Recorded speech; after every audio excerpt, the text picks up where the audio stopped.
Once upon a time there was a dear little girl who was loved by every one who looked at her, but most of all by her grandmother, and there was nothing that she would not have given to the child.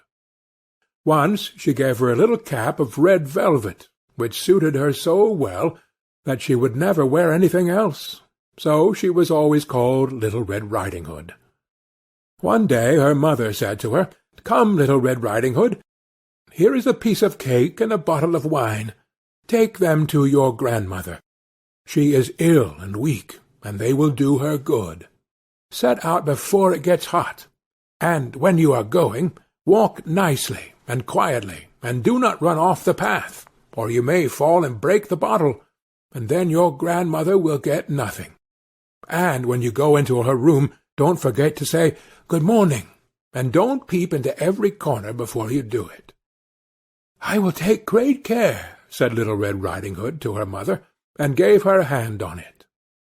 The grandmother lived out in the wood, half a league from the village, and just as Little Red Riding Hood entered the wood, a wolf met her.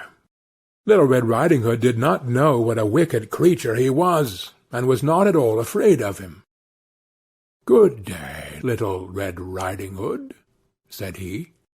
"Thank you kindly, Wolf.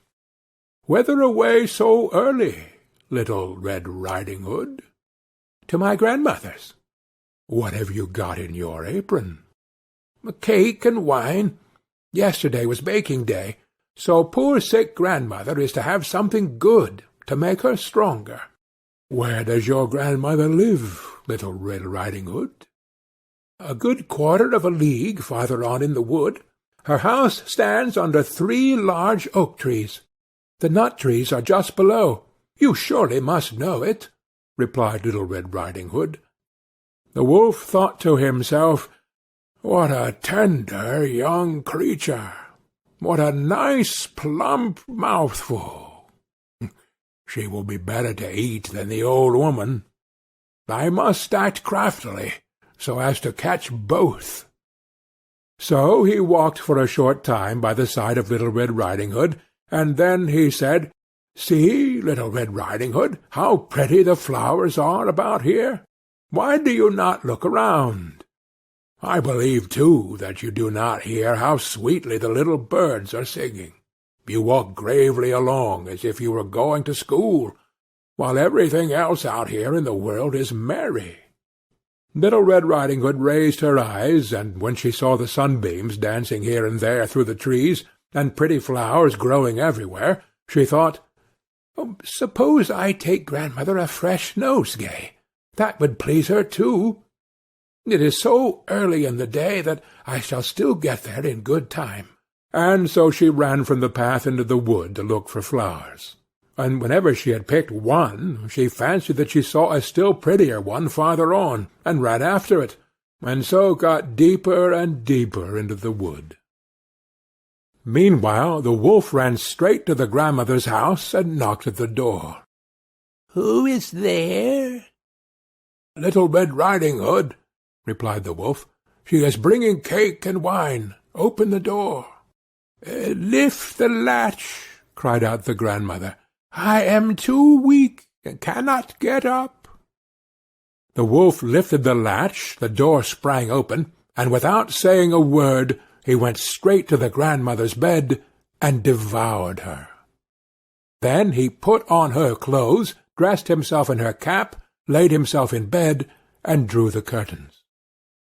Little Red Riding Hood, however, had been running about picking flowers, and when she had gathered so many that she could carry no more, she remembered her grandmother, and set out on the way to her.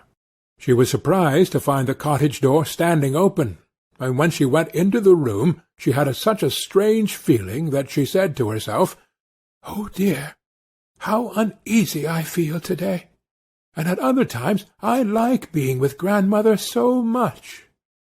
She called out, "Good morning," but received no answer. So she went to the bed and drew back the curtains. There lay her grandmother with her cap pulled far over her face, and looking very strange. "Oh, grandmother," she said, "what big ears you have!" "The better to hear you with, my child," was the reply. "But, grandmother, what big eyes you have!" she said. "The better to see you with, my dear." "But, grandmother, what large hands you have!" "The better to hug you with." "Oh, but, grandmother, what a terrible big mouth you have!" "The better to eat you with." And scarcely had the wolf said this, than with one bound he was out of bed and swallowed up Little Red Riding Hood.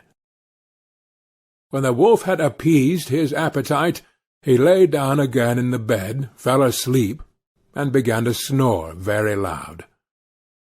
The huntsman was just passing the house, and thought to himself, "How the old woman is snoring! I must just see if she wants anything." So he went into the room, and when he came to the bed, he saw that the wolf was lying in it. "Do I find you here, you old sinner?" said he. "I have long sought you." Then, just as he was going to fire at him, it occurred to him that the wolf might have devoured the grandmother, and that she might still be saved. So he did not fire, but took a pair of scissors, and began to cut open the stomach of the sleeping wolf.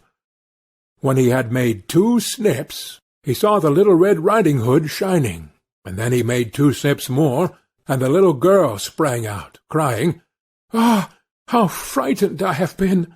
How dark it was inside the wolf's!"